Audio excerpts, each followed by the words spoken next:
del Libro es una conmemoración que se celebra cada 23 de abril a nivel mundial con el objetivo de fomentar la lectura, la industria editorial y la protección de la propiedad intelectual por medio del derecho de autor. Desde 1988 es una celebración internacional promovida por la UNESCO. El 15 de junio de 1989 se inició en varios países. Se trata de un día simbólico para la literatura mundial, ya que ese día, en 1616, fallecieron Cervantes, Garcilaso de la Vega y Shakespeare. En España, el rey Alfonso XIII firmó un real decreto el 6 de febrero de 1926, por el que se creaba oficialmente una fiesta del libro español, a la que se denominó Día del Libro.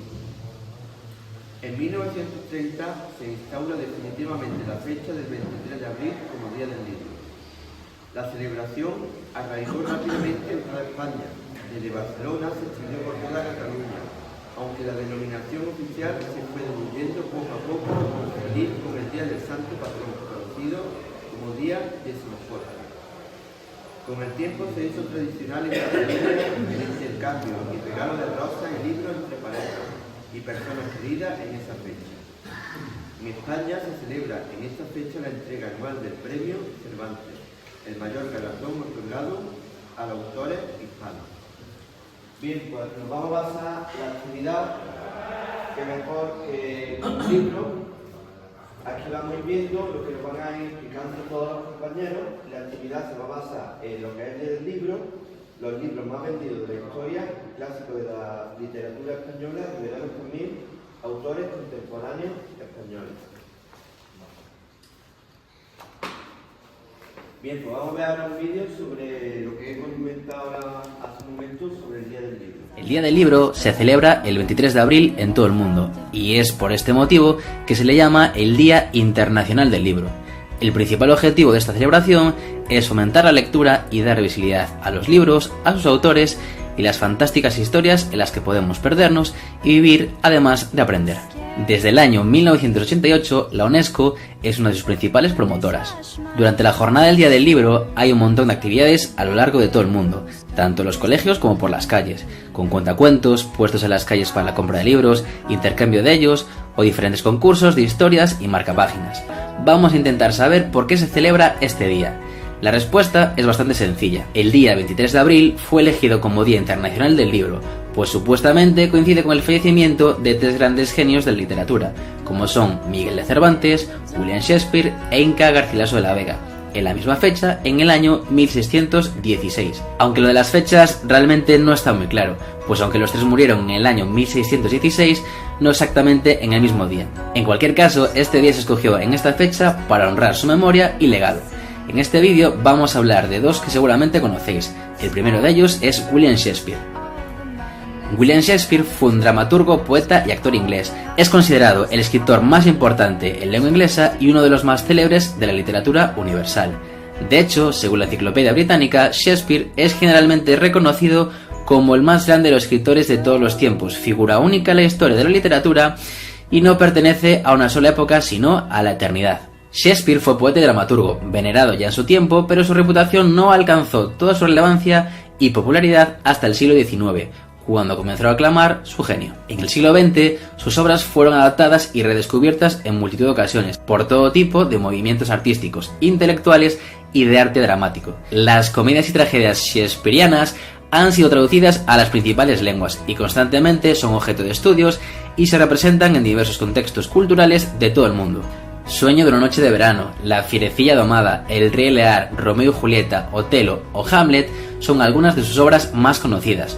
Además, fue un buen actor, escribió teatro, poemas y sonetos, y por si fuera poco, y como dato curioso, inventó un montón de palabras nuevas que después de 400 años seguimos utilizando hoy en día, que han pasado a formar parte de nuestro uso cotidiano, tanto en inglés como en otros idiomas. Suyas son expresiones como el amor es ciego, romper el hielo, o su frase célebre ser o no ser. Esa es la cuestión, de la obra Hamlet.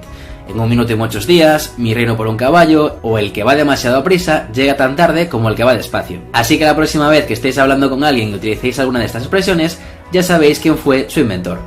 El siguiente escritor del que vamos a hablar y que representa, sin ningún tipo de duda, mucho más para nosotros y para nosotras, es Miguel de Cervantes, y la verdad es que su vida da para mucho. Nació en el año 1547 en Alcalá de Henares, que está en Madrid. Tenía 6 hermanos y cuando era pequeño viajó mucho porque su padre siempre tenía que buscar trabajo para poder darles de comer. Pero a pesar de todo, él y sus hermanos pudieron ir al colegio y aprender a leer, algo que a Cervantes le encantaba y que en aquellos tiempos realmente era muy difícil. Cuando fue un poco más mayor y después de un desencuentro con espada incluida, tuvo que irse, por lo que se alistó en el ejército y combatió en la famosa Batalla de Lepanto, y allí le hirieron la mano izquierda, dejándosela inmóvil para siempre, lo cual además generaría el nombre con el cual lo conocieron a partir de ese momento, que fue el Manco de Lepanto. Cervantes no solamente vivió en España, también estuvo un tiempo en Italia, pero cuando quiso volver a España, otro barco de turcos le atacó haciéndolo prisionero a él y a uno de sus hermanos. Intentaron escapar en muchas ocasiones, pero nunca lo consiguieron. Después de bastantes años, su familia pudo pagar un rescate y por fin pudieron volver a España. Desde este momento comenzó a escribir libros, aunque no todos fueron muy conocidos, hasta que por fin escribió Don Quijote de la Mancha. Estoy seguro de que todos y todas conocéis la célebre frase "en un lugar de la Mancha", de cuyo nombre no quiero acordarme, que es la frase con la que comienza su famoso libro. Además de todas las historias que nos podemos encontrar en los libros, también hay un arte diferente en el cual puedes encontrar un montón de historias que os pueden llegar a gustar. A diferencia de un libro, el dibujo es la parte fundamental que nos cuenta una historia acompañada de diálogos que van en bocadillos. Estamos hablando, lógicamente, de los cómics. Seguramente los superhéroes es ese grupo de personajes que han hecho muy populares los cómics. Entre ellos estarían los superhéroes de Marvel, con personajes como por ejemplo Spider-Man, los Vengadores con Iron Man, el Capitán América, Hulk o Thor, los Cuatro Fantásticos o los Mutantes. Muchos de ellos creados por el fundador de Marvel, Stan Lee. También podremos encontrarnos como personajes como Batman, Superman, Wonder Woman, Aquaman, Flash, Detective Marciano, todos ellos de la compañía DC. Pero no solamente los superhéroes son de Marvel o DC, también hay otro tipo de universos como por ejemplo los superhéroes de Valiant. Y tendríamos un tercer tipo de cómic que es el que se denomina como cómic europeo. Dentro de este tipo de cómics encontraríamos autores que son, como dice su nombre, europeos. Por ejemplo, tendríamos a Asterix y Obelix, tendríamos Tintín o un cómic creado por un autor español como Mortadelo y Filemón. Una vez que hemos hablado del origen del día del libro y por qué se celebra, simplemente podemos animaros a que os perdáis en todas las historias que podáis para poder vivir en una misma vida miles de vidas.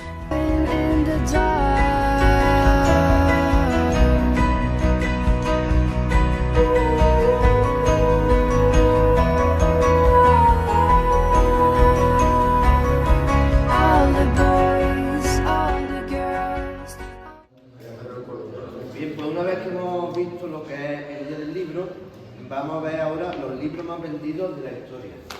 Aquí tenemos, en esta gráfica que podemos ver aquí, el libro más vendido es la Biblia, como veis con mucha diferencia, con 3.900 millones de ejemplares, ¿vale? Le sigue la cita del presidente Mao Zedong, Don Quijote, Harry Potter, etcétera, etcétera. Nuestros compañeros ahora nos van a ir explicando algunos de ellos. Un aplauso para ellos. Buenas tardes a todos.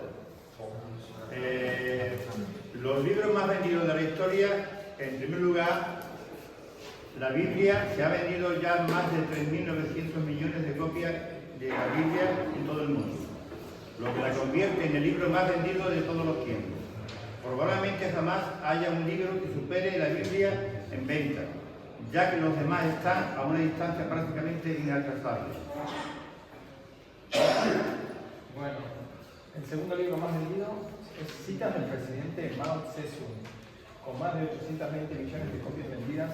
Este libro de citas se conoce en el occidente como el pequeño libro rojo o el libro rojo de Mao. El gobierno chino lo publicó en abril de 1974 y en él se recogen citas y discursos pronunciadas por Mao Zedong, presidente en aquel momento. Bueno, el tercer libro, Don Quijote, muy conocido por todos nosotros.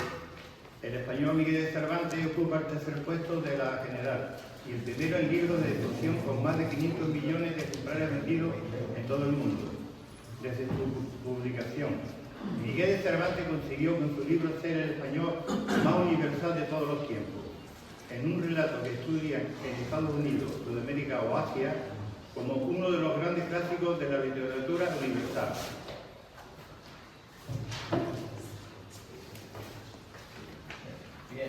más vendido, el cuarto libro más vendido de Harry Potter. En las cifras del joven mago se incluyen 7 libros de la saga, que superaron los 400 millones de copias de venta en todo el mundo. Son los libros de ficción más vendidos de la historia, y también sus películas han arrasado en la taquilla. Todo lo relacionado con Harry Potter sigue teniendo muchísimo éxito en ventas, incluso años después de haberse dado la historia por finalizada. La escritora J.K. Rowling encontró en esta saga el mayor éxito jamás visto en un libro. Bueno, pues vamos por el quinto, Historia de dos ciudades, escrito por Charles Dickens. Su primera edición se publicó en 1859 y hasta la fecha ha conseguido vender más de 200 millones de ejemplares. Escrito originalmente en inglés, narra la época de la Revolución Francesa. Se trata de uno de los libros más aclamados por la crítica y el público de la historia. Un relato que presenta a dos ciudades europeas, Londres y París, en el centro del mundo durante los acontecimientos de la Revolución Francesa, que cambiaron el mapa político europeo para siempre. Bien, el número 6 es El Señor de los Anillos, de J.R.R. Tolkien, otro libro fantástico también.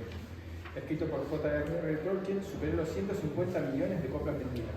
Una novela de fantasía que se desarrolla en la tercera edad del Sol, de la Tierra Media. Su historia fue también llevada al cine y hoy en día todo lo relacionado con la misma sigue teniendo mucho éxito. Al igual que las novelas, las adaptaciones para el cine del Señor de los Anillos fueron un rotundo éxito de taquilla. Bueno, Principito también uno de los clásicos de la literatura infantil, que es para todos los públicos y que tiene mucha enseñanza para la vida. Escrito por Antoine de Saint-Exupéry, ha superado ya los 140 millones de ejemplares vendidos. Es el libro francés más leído y traducido de todos los tiempos. Bien, el número 8, Agatha Christie, 10 negritos. Escrito por Agatha Christie, esta novela policíaca, publicada en 1939, ha superado los 10 millones de ejemplares de ventas. Cuenta la historia de 10 personas que están implicadas en la muerte de otras personas en el pasado, que por algún motivo lograron escapar de la justicia. Ahora son invitadas a pasar un fin de semana en una isla y comienzan a ser asesinadas. Bueno, nos sonará bastante la aventura de Alicia en el País de las Maravillas. A mí también me maravilla. Escrito por Lewis Carroll, este libro, publicado en 1865, ha superado los 100 millones de ejemplares vendidos, siendo además uno de los cuentos infantiles más conocidos en todo el mundo. Sobre esta maravillosa Alicia se han realizado varias películas, tanto de animación como de humanos. Bueno, el número 10 de las crónicas de Narnia, El León, la Bruja y el Armario. Para cerrar el top 10 de los libros más vendidos de la historia, tenemos esta novela de C.S. Lewis, que se publicó en 1950 y supera ya la barrera de los 100 millones de copias vendidas. Su primera edición en castellano fue publicada en 1977. En 2005 se grabó una película que fue un rotundo éxito en todo el mundo y que se tituló Las Crónicas de Narnia, El León, la Bruja y el Armario. Sí, un aplauso para ellos.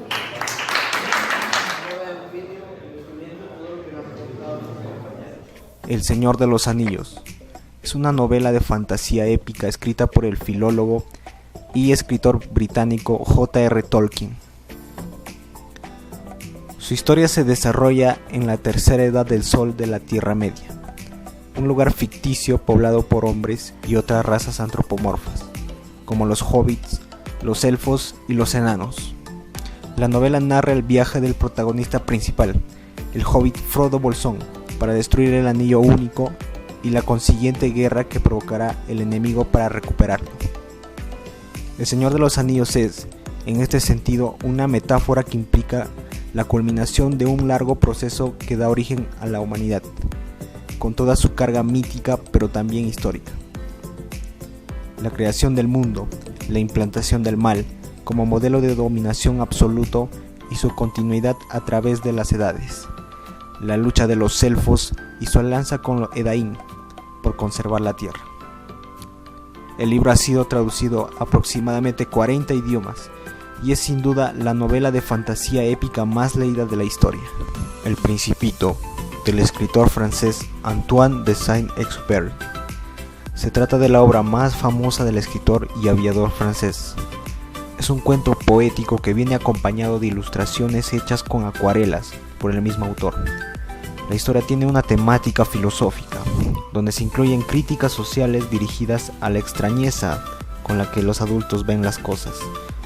El autor, en medio de una crisis personal y con la salud cada vez más deteriorada, produjo en su exilio de la guerra la mitad de los escritos por los que sería recordado, entre ellos El Principito, un relato considerado como un libro infantil por la forma en la que está escrito, pero en el que en realidad se tratan temas profundos como el sentido de la vida, la soledad, la amistad, el amor y la pérdida.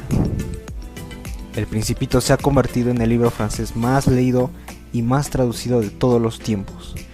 En el año 2012 había sido traducido a más de 250 idiomas y dialectos, siendo uno de los pocos libros modernos que se ha traducido al latín.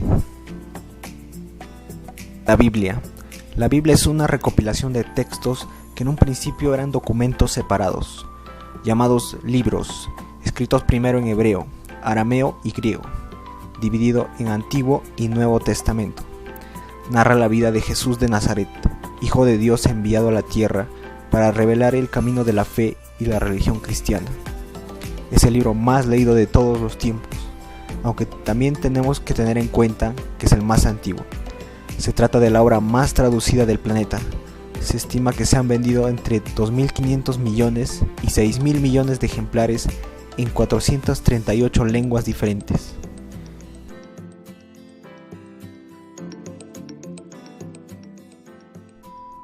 La saga de Harry Potter consta de 7 libros principales, los cuales fueron adaptados en 8 películas. Estas 8 películas tuvieron un total de 4 directores distintos, cada uno aportando su visión del mundo mágico, el más importante de los cuales fue seguramente David Yates, porque fue el último, dirigió la mitad de la franquicia y actualmente es quien se encuentra dirigiendo las películas de la saga de Animales Fantásticos. Sin embargo, él no es el que consiguió las películas de Harry Potter más fieles respecto a los libros, sino que este fue Chris Columbus, el director de las 2 primeras entregas. Las películas de Harry Potter y la Piedra Filosofal y Harry Potter y la Cámara de los Secretos son sin duda las 2 que están mejor adaptadas, tanto en cuanto a los acontecimientos como en cuanto a la caracterización de Hogwarts y el mundo mágico en general. Aunque para ser honestos, también hay que mencionar que estas eran posiblemente las 2 películas más fáciles de adaptar, dado que los libros en los que se basaban eran los 2 más cortos de la saga. El primer libro, por ejemplo, tiene una longitud aproximada de 250 páginas, lo que es menos de la mitad que el cuarto y el séptimo libro, y tan solo una cuarta parte del quinto libro.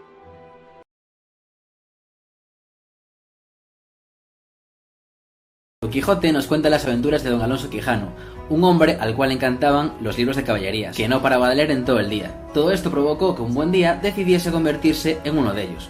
Escogió el nombre de Don Quijote, subió a su caballo conocido como Rocinante, buscó a una noble amada a la cual tenía que salvar de múltiples aventuras y desavenencias como fue Dulcinea del Toboso, y también consiguió un fiel escudero que nunca se separaba de él, que era Sancho Panza. Todo esto es lo que hoy en día se conoce como novelas de caballería, y tened en cuenta que vivió tantas y tantas aventuras que incluso se llegó a enfrentar a los temibles molinos de viento pensando que eran gigantes. Una de las cosas más importantes que tenemos que tener en cuenta, y como curiosidad de este libro, es que es el libro de toda la historia de la literatura que más copias ha vendido. Es decir, nos referimos al número de copias que se han vendido de cada libro, y no solamente a las que fueron impresas o que se han regalado, con un total de 500 millones de copias, casi nada. Publicada en 1605, y es la obra más destacada de la literatura española y una de las principales de la literatura universal. Además, ocupa el segundo puesto como libro más editado y traducido de la historia, solo superado por la Biblia. Así, El Quijote encabeza una lista de numerosas obras muy conocidas con una gran cantidad de lectores por todo el mundo. Historias como El Señor de los Anillos, El Principito, El Hobbit, Tiburón, la novela en la cual está basada la película, Las aventuras de Alicia en el País de las Maravillas o la saga Harry Potter. Imaginaos la importancia que tuvo este libro, que incluso muchos años después se hizo una serie animada que emitieron en la televisión española. El propio Cervantes escribió la segunda parte de la historia, que le llevó nada más y nada menos que 10 años. A pesar de todo esto, y que a Miguel de Cervantes se le conoce por otras obras como por ejemplo La Galatea o las novelas ejemplares, vivió el resto de su vida de una manera muy humilde. No fue hasta después de su muerte cuando por fin se le reconoció como uno de los grandes escritores de la literatura. Hoy en día, en cualquier rincón de España y del mundo, podemos encontrar numerosos homenajes artísticos. Incluso en el Congreso de los Diputados en Madrid, para homenajear su figura, cuando se celebró el 400 aniversario de su muerte, se colocaron de manera simbólica unas gafas de lectura a los dos leones de bronce que presiden la puerta principal del palacio.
Bien, pues vamos a continuar ahora con los clásicos de la literatura española, que nos van a comentar nuestros dos compañeros.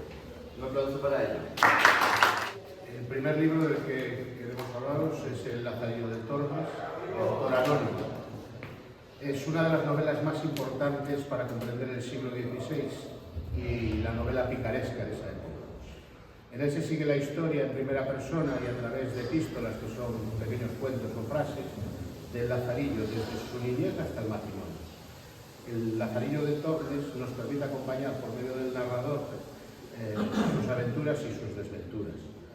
La novela tiene una ideología moralizante propia de la época y es una muestra de la sociedad corrupta de aquella época. Nadie queda exento de la mirada crítica que hace el autor en la obra. Don Juan Tenorio, de José Zorrilla. Seguimos conociendo los grandes clásicos de la literatura española para hablar de esta obra innovadora. En contraste a otras obras literarias clásicas de la tradición española, Don Juan Tenorio es un personaje dolorosamente humano y ambivalente. La obra es un drama amoroso con tintes sobrenaturales, con una mirada afilada sobre el espíritu humano y la redención. El Don Juan de Zorrilla no es ni mucho menos un héroe, está más cerca de Villamil, pero el camino de este protagonista hacia la redención es uno de los más reales, profundos y significativos tratamientos del crecimiento espiritual de la literatura española. El tercer libro es Rimas, de Gustavo Adolfo Bécquer. Es un libro indispensable del recuento de clásicos de la literatura española. Adolfo Bécquer es el dueño de una pluma prodigiosa que, aunque se nos presenta humilde y pura, esconde una profundidad abismal. Su poesía postromántica se adentra en nuestros oídos en una exaltación del intimismo a través de la exploración del yo. Rimas, es la compilación de su trabajo poético donde recorre el amor como un todo. El amor visto como un asunto transdimensional, integrado por el dolor, el misterio y la pasión. Fortunata y Jacinta, de Benito Pérez Galdós. Galdós, a través de Fortunata, nos regala esta frase lapidaria. Hay dos sociedades, la que se ve y la que está escondida. Con esto podría bastar para ser un clásico. Pero Galdós es un literato, un modernista por derecho y no por vocación. Fortunata y Jacinta ahondan en el matrimonio, muy ligado a las clases y conveniencias sociales. Ahondan en la burguesía, en la figura femenina en la sociedad y en la institución matrimonial. Pero, si es posible, lo más interesante de Galdós no es la evaluación social del hecho, sino el análisis individual y la construcción de personajes tan reales como dolorosos. La siguiente obra es La Celestina, de Fernando Rojas. Una Celestina, un personaje literario que se ha convertido en convención popular. Es la muestra de que la literatura y la sociedad gozan de un proceso osmótico, o sea, que se unen muchas veces. La Celestina es el retrato de la pasión humana, las más simples y las más imperecederas pasiones, las que no cambian con los siglos, las modas o la política. Calisto y Melibea, los dos personajes de la obra, buscan sortear la imposibilidad de amarse. Esa es una historia universal. Y Fernando Rojas, el autor, supo subvertir el drama y convertirlo en la tragicomedia por excelencia, la que daría una entrada triunfal al Renacimiento en España. Dos pasos estudio A, de Emilia Pardo Bazán. Emilia Pardo Bazán fue la punta de lanza del naturalismo en España, la primera mujer catedrática y escritora de uno de los clásicos más interesantes del español. Entre las cuestiones más destacables de la novela encontramos la formulación de un híbrido lingüístico. Pardo Bazán ubica la historia entre una comunidad de habla gallega y una de habla castellana. Queriendo mantenerse en la senda realista, construyó un habla semitraducida que maneja alusiones autóctonas, pero podía hacerlas entender por quienes no la hablaban. El naturalismo de la autora es otra peculiaridad. Es una forma de género ungida del misticismo religioso, que, aunque mantiene la firmeza de las condiciones naturalistas, se deja permear por conceptos religiosos como el espíritu. Bien, la siguiente obra es La vida es sueño, de Pedro Calderón de la Barca.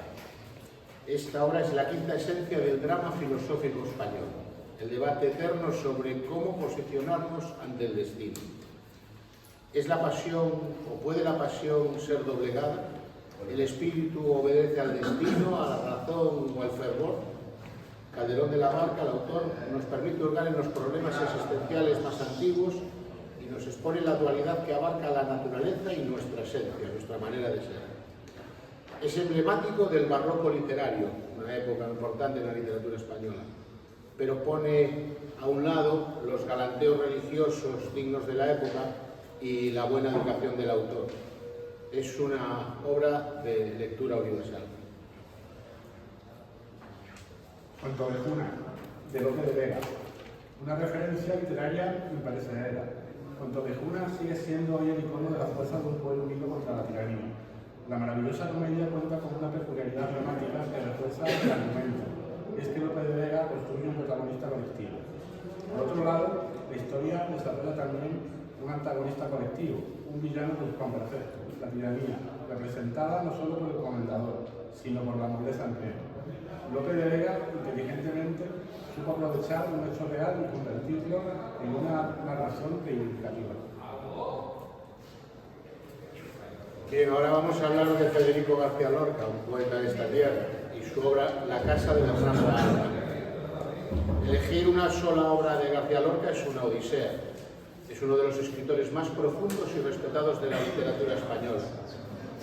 Pero hay algo en la hondura de esta obra, La casa de la Zambra Alba, que la ha vuelto un clásico amadísimo. Es una obra profunda que muestra con maestría la violencia de la sociedad tradicional española de principios del siglo XX. La mujer y su representación en la sociedad, sus miedos y estigmas que la acompañan son las líneas centrales de esta obra, de este disco. Por último, Platero y yo, de Juan Ramón Jiménez. El ganador del Premio Nobel de Literatura, Juan Ramón Jiménez, nos regaló uno de los textos más hermosos del español. El tema es sencillo, la vida de un burro, los recuerdos de la infancia y la exploración de sentimientos reales. A mitad de camino entre novela diarística, autobiografía y ficción, Platero y yo se convirtió en el libro español más traducido detrás del Quijote. Aunque se ha pretendido entender como literatura infantil, este libro trasciende los lenguajes literarios para mostrarnos, despejado de toda superficialidad, la sensibilidad y la vanguardia. Son muchos más los clásicos de la literatura española que hay, pero claro, como el tiempo es limitado no podemos verlos todos. En el siguiente vídeo vamos a ver algunos de ellos más, que duran unos 3 minutos más o menos, y aparte de los que ya hemos visto.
clásico, vamos a pasar a algo más actual, que son los autores contemporáneos españoles.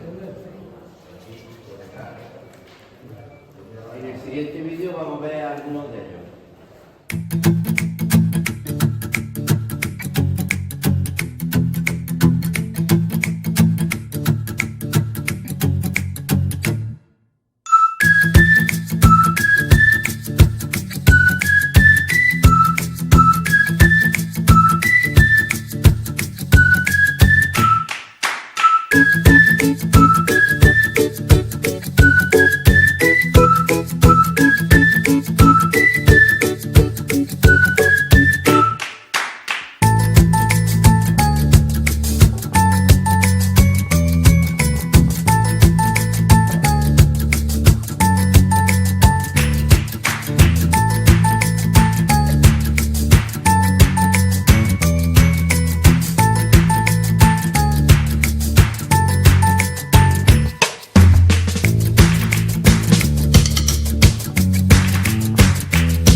Ramón, pues tenemos la suerte de que un famoso que participaba en el Mundo Extra como humorista nos manda saludos. Y hasta aquí puedo leer, vamos a verlo.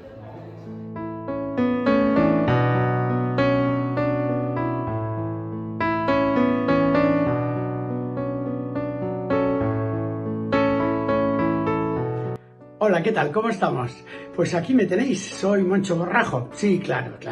Me recordáis con un bigote grande, unas gafas redondas y pelo, pero los años pasan, tanto dentro como fuera. Es muy difícil, estando en la calle, dirigir unas palabras a las personas que están donde estáis vosotros. Eso que algunos llaman hotel, otros cárcel, y que hay muchas formas de definirlo, pero que al fin y al cabo es algo terrible, que es la falta de libertad. Pero yo creo que hay algo peor. Fijaros y diréis, Moncho, no digas sí. Yo creo que el olvido es terrible. Y el olvido lo podéis sentir vosotros y también lo puedo sentir yo. Y cualquier persona que se crea muy importante, a veces la sociedad te olvida, se olvida de lo que has hecho, se olvida de las buenas cosas que has hecho. Y entonces, ¿qué será lo mejor? Pues mirar, yo creo que una de las mejores medicinas para aguantar esa falta de libertad y aguantar el olvido es leer. Leer buenas historias, leer buenas novelas, leer algo que te haga salir de tu sitio y recorrer el mundo, vivir la vida de otras personas. Eso consigue que estando en una celda o leyendo en un rincón o en una casa de un chalet muy grande, también la gente se encuentre sola y se encuentra olvidada y muchas veces con menos libertad que vosotros, porque dependen de una sociedad cruel en la que estamos viviendo. Pero leer es una maravilla. Y no hace falta leer deprisa, ni leer despacio, ni ser inteligentísimo. No, hay que leer al ritmo que uno tiene y el ritmo que uno quiere llevar. Volver la hoja atrás, volver a recordar un episodio bonito. Leer es una preciosidad. Mi amigo Ramón, que está ahí con vosotros, por razones de la vida, que no soy quien para juzgar, me ha dicho que os envíe un vídeo. Y aquí está. Me gustará pensar que puede valer para algo y también me hace pensar que le cojáis cariño a los libros. Los libros no son cosas de pijos, ni de tontos, ni de intelectuales. No, los libros son de todos y son para todos. Por eso lo importante, hay mucha gente que todavía no sabe leer con frescura y con rapidez. No importa, esto se puede conseguir. Esto se puede hacer día a día, poco a poco, y yo os lo recomiendo, porque a mí me ayuda también a salir de este olvido en el que me tienen algunos, porque les interesa. Esos que dicen que no tengo gracia, joder. Pero bueno, ya sabemos en qué manos estamos. Os deseo lo mejor de corazón, que podáis salir pronto de ese sitio en donde estáis, pero sobre todo, cuando salgáis, os daréis cuenta de que tengo razón en que el olvido a veces es mucho más peligroso. Espero que dentro de lo que cabe seáis felices, aprovechéis la vida y qué mejor que leer. Veréis cómo vais a viajar a lugares increíbles y a comprender a personas que han pasado momentos difíciles. Si os quiere. Y bueno, hasta otro momento.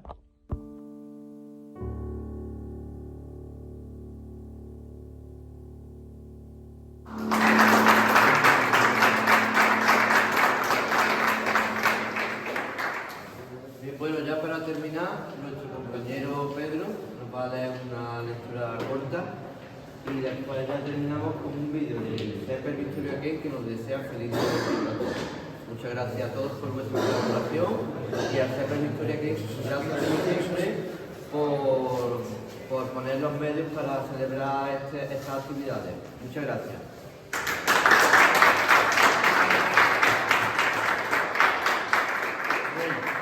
Que voy a leer